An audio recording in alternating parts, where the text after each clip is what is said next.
Did, yeah. So has that ever happened to you? Have you ever done something that you thought was a good idea, that you thought God wanted you to do, and you just totally messed it up? Yeah. Okay, thank you. I've been taking classes in no, I haven't.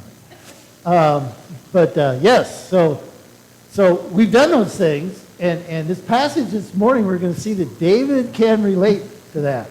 We're going to be in 2 Samuel chapter 6, verses 1 through 23, and if you have your Bibles, which I hope you have because, this is church. Didn't come here to play football, right? Came here to... So, we're in 2 Samuel chapter 6, verses 1 through 23. Now, a little background, all right? Let's catch us up to where we are. In chapter 1 of 2 Samuel, so we're continuing in our study through 1st and 2nd Samuel. We're actually going to slop over into 1 Kings. And we've been kind of basically in the story of David. That's mostly what it's about. In the first chapter of 2 Samuel, David hears of the death of Jonathan and Saul on Mount Gilboa in battle with the Philistines. In chapter 2, he composes and sings a lament for the death of Saul and Jonathan. Now, his way to becoming king is clear because Saul was the king and Jonathan was his eldest, so he would have been the first in line to be king. With their deaths, now David's way to the kingship is clear, but he doesn't become the king of the entire kingdom immediately. His own tribe, the tribe of Judah, anoints him as king. He's the king of Judah for 7.5 years before he becomes king of all of Israel. And we talked last week about some of the political stuff that went on. By politics, I mean killing people and chopping off their heads. So that's the way they did politics in those days. David finally is made king of all the United Kingdom of Israel. See, it went away. Okay. There we are. Why are you doing that? Stay there. Thank you. He finally becomes king of the United Kingdom of Israel. The first thing he does is he conquers Jerusalem, takes Jerusalem from the Jebusites, and establishes his capital there in Jerusalem. And as we know, of course, Jerusalem is going to become kind of the center of God's worship and holy to three great religions and kind of the most important city in the world. He establishes his capital there in Jerusalem. He goes out and he defeats the Philistines. He kicks them out of all the property that they've taken from Israel. He kind of sends them back to their cities, and so everything is peaceful and calm. And now David thinks, well, now I've got a little peace. I've got a little rest from my enemies. I can bring the ark into Jerusalem. Now, we're talking about, now I've called it David and the Lost Ark because, this is going to be the second sermon where we talk about Raiders of the Lost Ark. And only one of us saw that movie besides me, Alita. Yeah, Alita saw Raiders of the Lost Ark. There's two of us. Two of us here who saw it. I know my wife saw it, but she won't admit. So it's David and the Lost Ark. Okay, the ark wasn't really lost. They knew where it was. They just kind of ignored it for 40 years. So he decides to bring the ark into his new covenant. And as we consider this passage, 2 Samuel chapter 6, I think we're going to see two things about God, or two truths about God. The first that we're going to see, that I hope we'll see, is this, is that God is dangerously holy. We must take him seriously. First of all, let's talk about the ark. Not Noah's Ark. I know you all know that. It's not Noah's Ark. This is the Ark of the Covenant. What is the Ark of the Covenant? Basically, it's a big box. It's about 4 feet by 2 feet by 2 feet. It's made of acacia wood. It's covered in gold. On top, it has a lid made of solid gold. They called that lid the mercy seat. That was considered the throne of God. And over the mercy seat were 2 golden angels called cherubim with their wings outspread, shadowing the area called the mercy seat. The ark was considered to be symbolic of the presence of God in the midst of his people. And when they were wandering in the wilderness, the ark went before them. When they would stop and they would set the ark in the tabernacle, the cloud of fire and the cloud of smoke and the pillar of fire that led them would settle over the mercy seat. It was God's presence in their midst. Well, okay, so they carried it 40 years in the wilderness. They brought it into the promised land. Remember, it was the ark that went before them into the river Jordan. They walked into the river and the river parted. Sometimes we forget God parted the water twice. Parted the Red Sea. He parted the Jordan River. It was the ark that they took around Jericho 7 times for 7 days, and the walls fell down, and they blew the trumpets. That was the ark. The ark went before them. It was the presence of God. When they came into the promised land, the ark ended up in Shiloh. And so as we began in 1 Samuel, the ark is in Shiloh, and that's where the tabernacle is. That's where Eli was, the high priest. That's where Samuel becomes his apprentice, and all of that takes place. Okay? So how did the ark end up in the house? How did the ark end up in the house of Abinadab? And I didn't read the passage, so we don't know that. I was supposed to read verses 1 through 5. Let's do that. David, again, brought together all the able young men of Israel, 30,000. He and all his men went to Baalah in Judah to bring up from there the Ark of God, which is called by the name of the Lord Almighty, who is enthroned between the cherubim on the ark. They set the ark on a new cart and brought it from the house of Abinadab, which was on the hill. Uzzah and Ahio, sons of Abinadab, were guiding the new cart with the Ark of God on it, and Ahio was walking in front of it. David and all Israel were celebrating with all their might before the Lord with castanets, harps, lyres, timbrels, sistrums, and cymbals. Okay, so how did the ark come to be in the house of Abinadab? Well, back in chapter 4 of 1 Samuel, there's war with the Philistines. They're always fighting the Philistines. And it's not going well for Israel. And so they decide to bring the Ark of God, to bring the Ark of the Covenant out into the battlefield, sort of as a good luck charm. And they figure, well, we bring the Ark out there, hey, that's going to work. Now, it doesn't work. Israel is defeated in battle, and the Ark is captured by the Philistines. And they take the ark and they put it in the temples of one of their gods. And the ark, God's presence, causes all kinds of problems. They have all sorts of, everywhere the ark goes, there's all kinds of disaster and illness and all kinds of stuff. There's an interesting story. They put it in the temple of Dagon, their god. They come there in the morning and Dagon is fallen down on his face. And his hands have hit the threshold of the temple and broken off. And it says that's why the priests of Dagon don't step on the threshold when they enter the temple.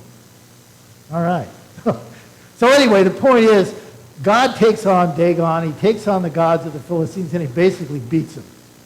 Now the Philistines say, we got to get rid of this thing. It's just causing all kinds of trouble. They put it on a cart. They have a couple of cows, and they say, head out. And it takes the ark back to Israel. It eventually ends up in the house of Abinadab. And there it remains.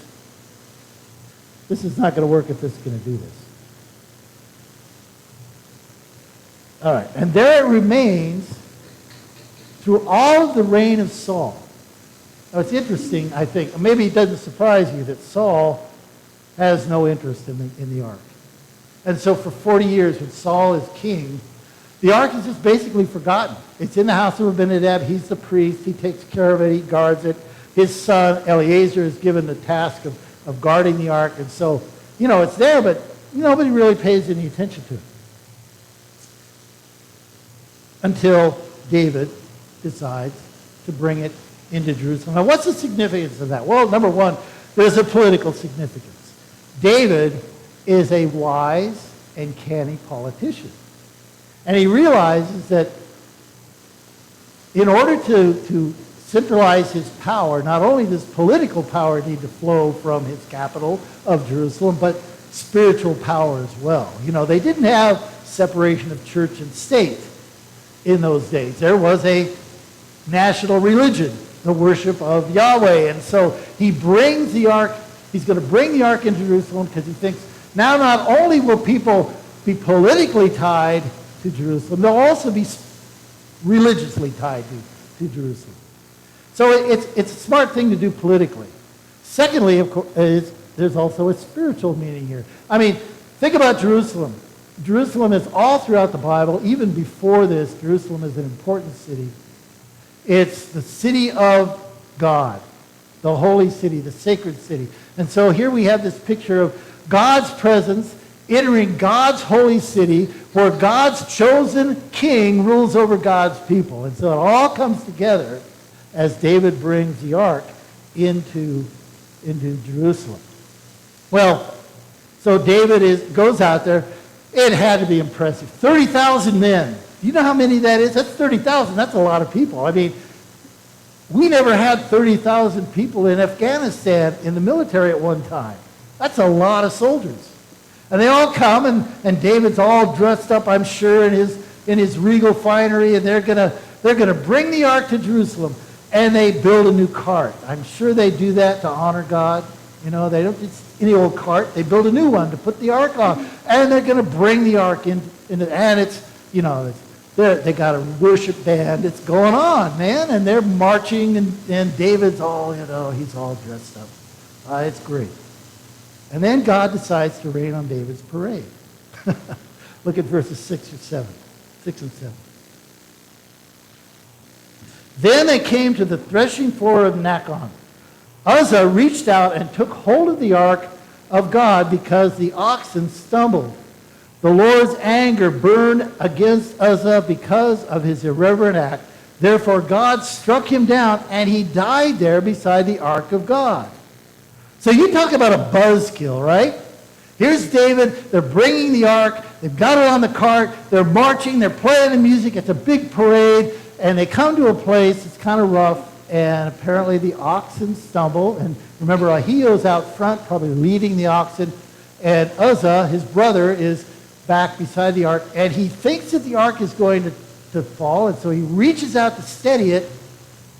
Ladies, you've all done that, right? Mom's seatbelt, right? It's just a reflex reaction. He reaches out to steady the ark. And what happens? An unexpected thing. I mean, if I were to give you a multiple choice test, what happened to Uzzah? Well, he was praised for his action. God killed him. That doesn't seem fair, does it? It doesn't seem right. I mean, all he was trying to do was protect the ark. He felt like it was going to fall. He was trying to protect it. What is God doing? What's going on? Well, there's a couple of things I want to point out. First of all, one of the reasons maybe is because God wanted to impress upon them the fact that he is holy. And we do need to take him seriously. There were directions, instructions given in the book of Numbers about how the ark was to be moved. Basically, 3 instructions. One of those instructions was no carts. No carts. The Ark of the Covenant was built with rings on each side through which poles were inserted, and it was to be carried on the shoulders of the priests, well, Levites. And not just any Levites, but a particular family of Levites, the Kohathites. Descendants of Kohath, son of Levi, or son of Aaron. I don't know if Uzzah was a Kohathite or not. We don't know. But they weren't carrying the ark the right way. They weren't supposed to put it on a cart. It was supposed to be carried. Now, if they had carried it as God had instructed them, there wouldn't have been a problem. Guys who carry stretchers are taught to walk out of step because you don't want to jog the guy, So you walk out of step. They didn't do that. and the ark, and because of their disobedience or their unattention to the word, Uzzah paid the price. Secondly, the second instruction was no touching. No carts, no touching. The ark was to be covered with goat skin when it traveled, and nobody was to touch it. Not even the Kohathites were to touch it. If anybody touched the ark or any of the articles pertaining to the ark, they would die. So they've been warned. They've been told, here is how you do it. The Word of God said, this is how you move the ark. You don't put it on a cart, and you don't touch it. And not paying attention to what the Word of God said, they resulted in this unfortunate act. Verse 7 calls it an irreverent act. Uzzah was acting irreverently by touching the ark. Now, think about this. Uzzah had grown up his entire life with the ark in his house. He was the son of Abinadab. The house of Abinadab was where they put the ark. So the ark was there. I don't know, maybe they had a special roof for it. Maybe it was out back in the shed. I don't know how they did this, but he had the ark. It was in his house. He grew up from a child with the ark in his house. And maybe in his mind, okay, it ain't nothing special. It's just a box. Well, it's covered with gold and it's all shiny and stuff, but it's just a box. And perhaps, I say perhaps, Uzzah did not properly comprehend the holiness of God. God is dangerously holy, and we need to take him seriously. So notice David's response to what happens. Verse 8. Then David was angry because the Lord's wrath had broken out against Uzzah, and to this day that place is called Perez Uzzah. David was afraid of the Lord that day and said, how can the ark of the Lord ever come to me? So David had two responses. He was angry. Was he angry at himself? Was he angry at God? Was he angry at Uzzah? He said he was angry. His response was anger, and his second response was fear. He was angry because God this had happened, and God had broken out against Uzzah, and he was afraid. Now he says, oh, I don't want this thing in my house. I don't want this thing anywhere near me. I'm afraid. Now he begins to understand that God is dangerously holy. God is not a teddy bear. God is not some warm, fuzzy thing. He's the creator of the universe. He's mighty and powerful. We need to stand in awe of him and treat him with reverence. Great, and you can look at this and say, okay, well, that's Old Testament. This stuff didn't happen in the New Testament, right? Well, beg to differ. Think about Acts chapter 5.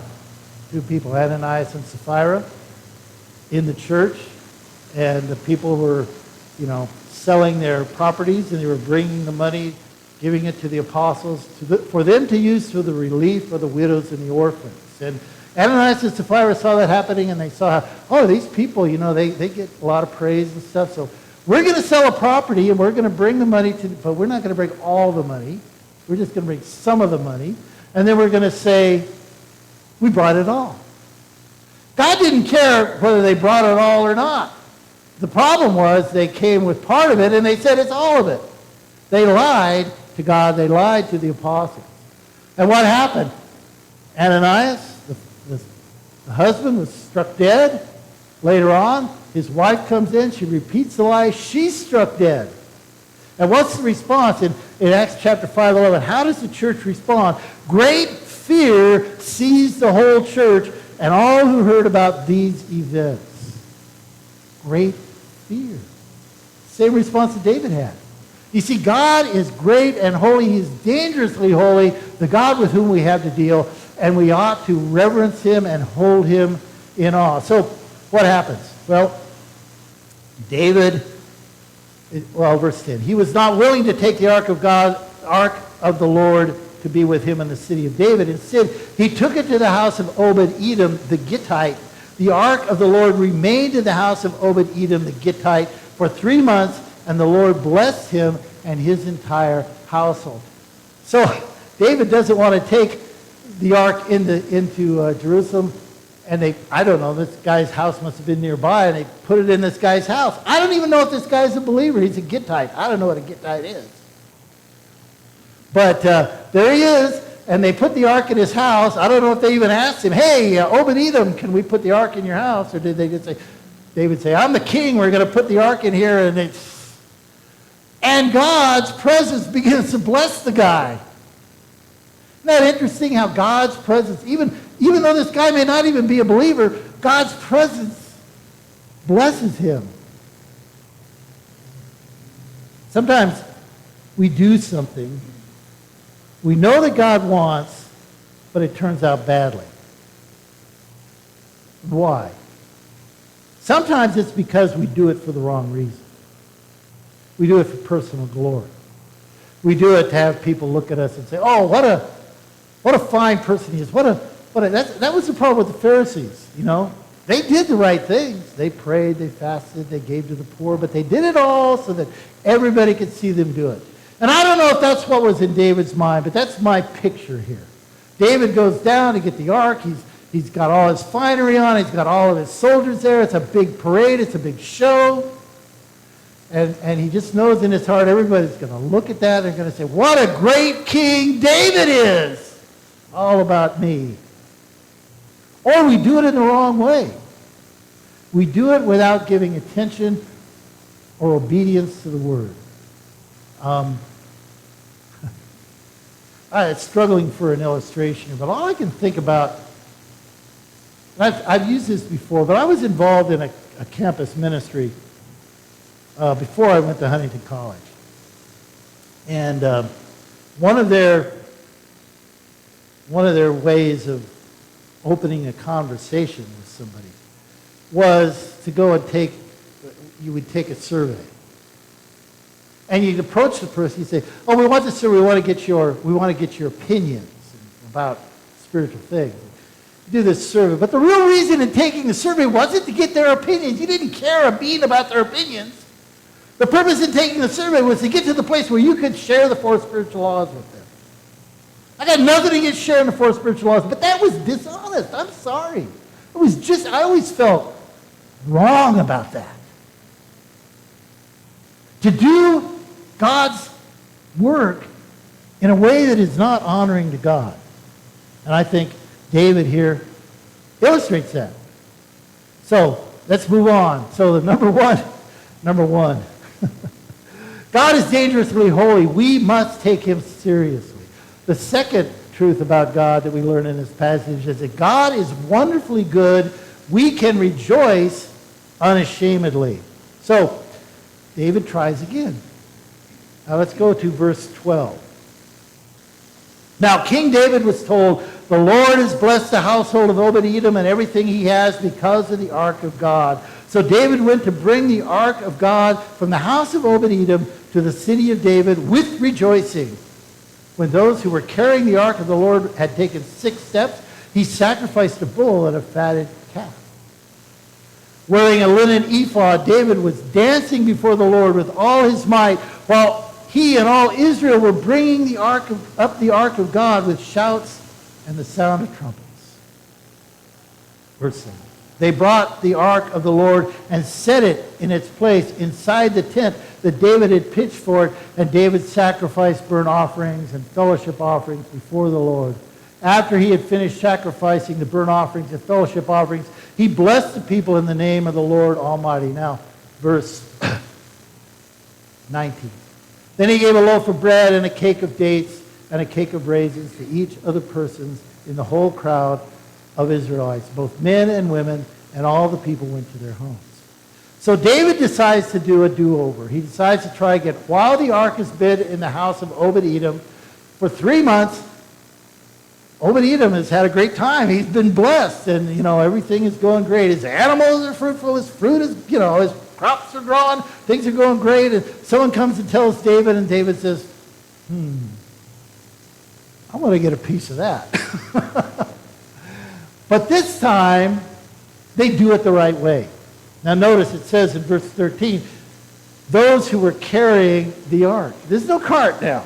The cart is gone. And they're carrying the ark with the poles on the shoulders of the Levites, as it should be.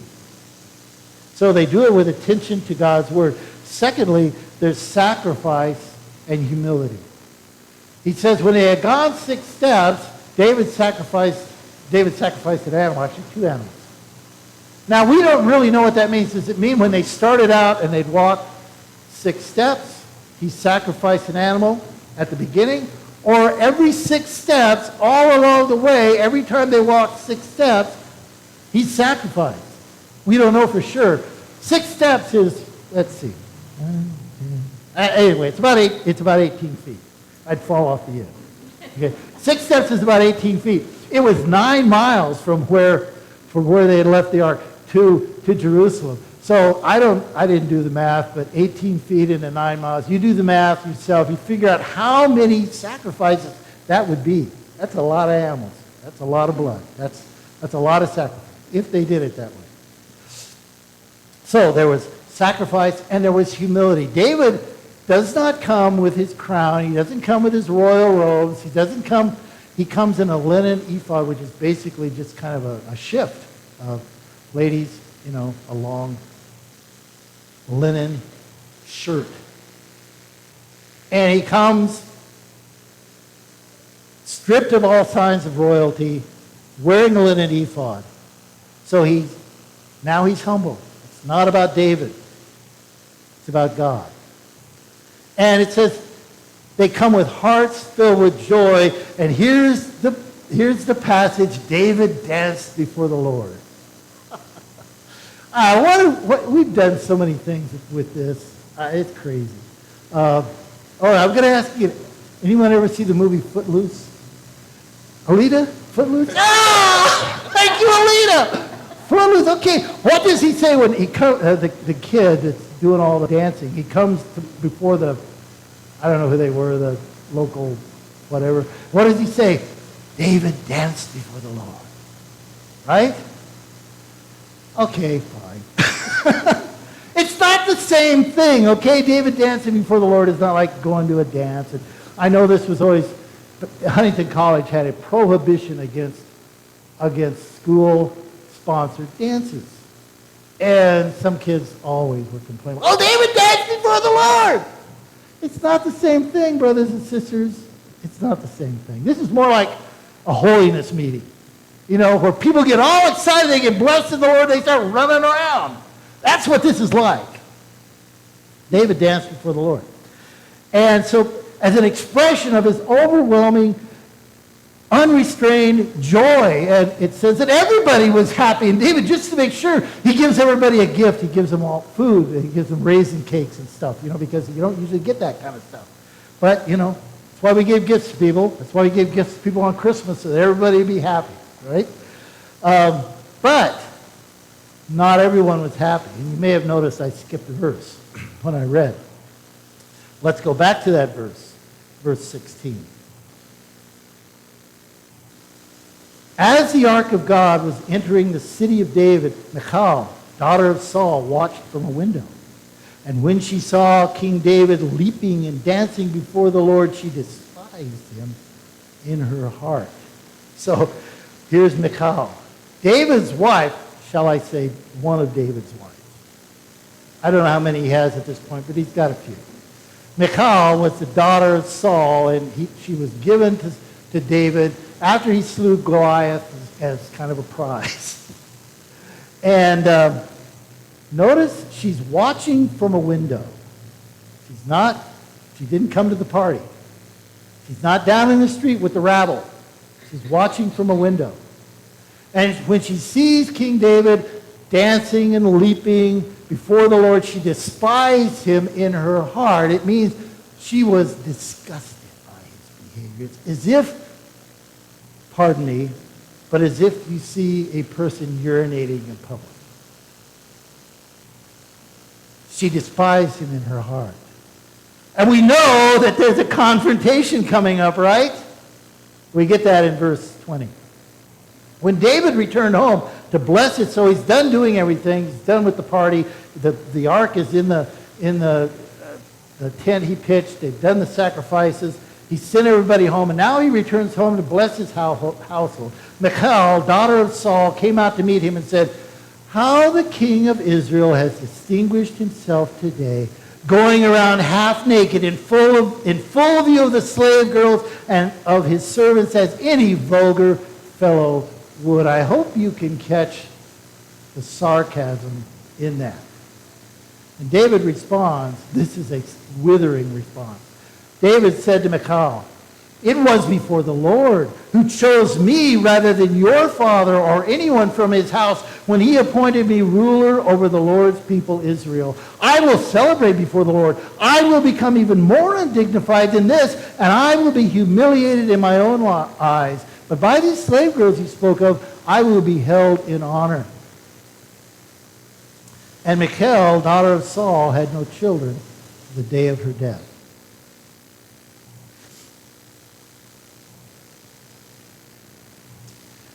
Michal despises David.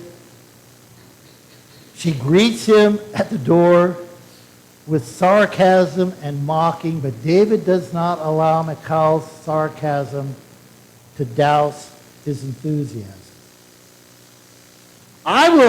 You think that I was undignified? I'll be even more undignified.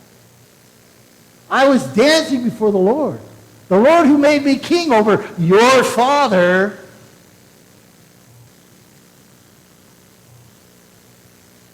And I think this speaks volumes to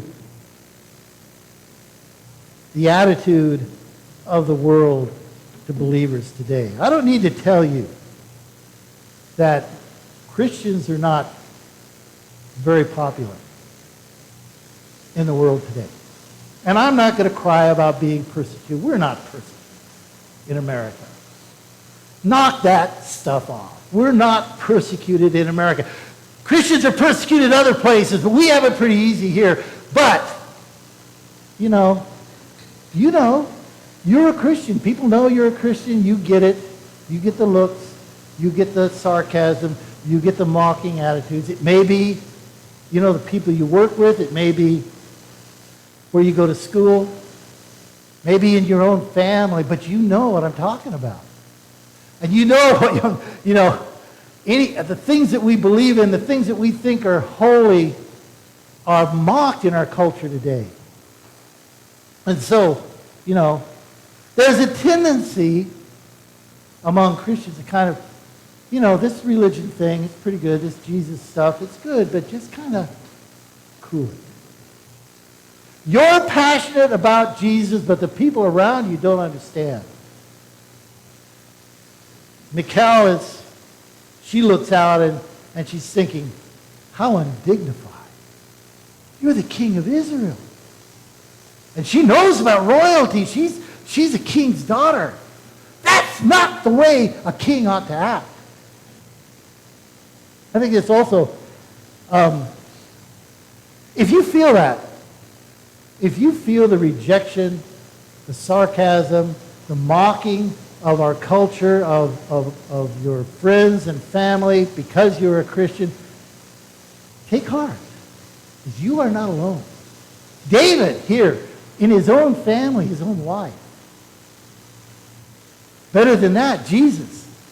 Mark chapter 3, there's an interesting story. Jesus and his disciples go to a home, and there's so many people who come to be healed and to be ministered to that they can't even eat. They can't even take care of the normal functions of living.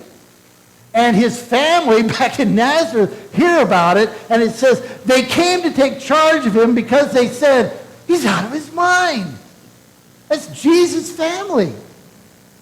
And they come and they say, this religion stuff, it's great, but you've taken it to extremes. You must be out of your mind. Not only that, but then the teachers of the law came down from Jerusalem and they said, he's possessed by Beelzebul. That's how he casts out demons. By the chief of demons, he casts out demons. So his family said he's crazy, and the authorities were saying he's demon-possessed. That's Jesus. So if you're feeling the whip, if you're feeling the sting of rejection, take heart. You're in good company. And you can take comfort in Jesus' words in Matthew 5, 11 through 12, when he said, "Blessed are you when people insult you, persecute you, and falsely say all kinds of evil against you because of me. Rejoice and be glad, because great is your reward in heaven. For in the same way they persecuted the prophets who were before you."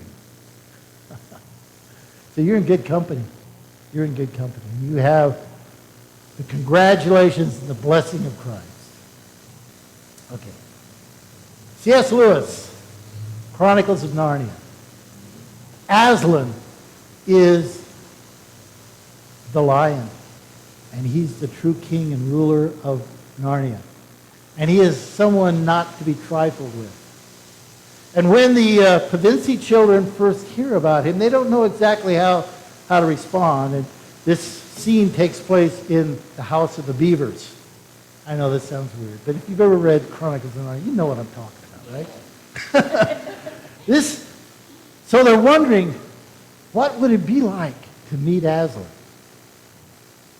And Susan says, "Is he quite safe? I mean, I shall feel rather nervous about meeting a lion." "That you will, dearie, and no mistake," said Mrs. Beaver. "If there's anyone who can appear before Aslan without their knees knocking, they're either braver than most or just silly." Then he isn't safe," said Lucy. "Safe?" said Mr. Beaver. Don't you hear what Mrs. Beaver tells you? Who said anything about safe? Of course he isn't safe.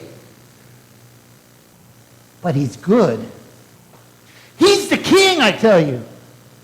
You see, the God we serve isn't safe. But he's good.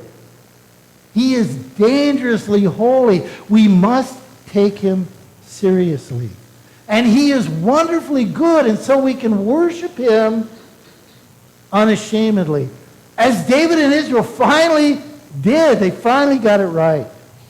As they did it in accordance with his word, with humility, with hearts filled with joy and gratitude, and yes, with enthusiasm. Let's stand for prayer.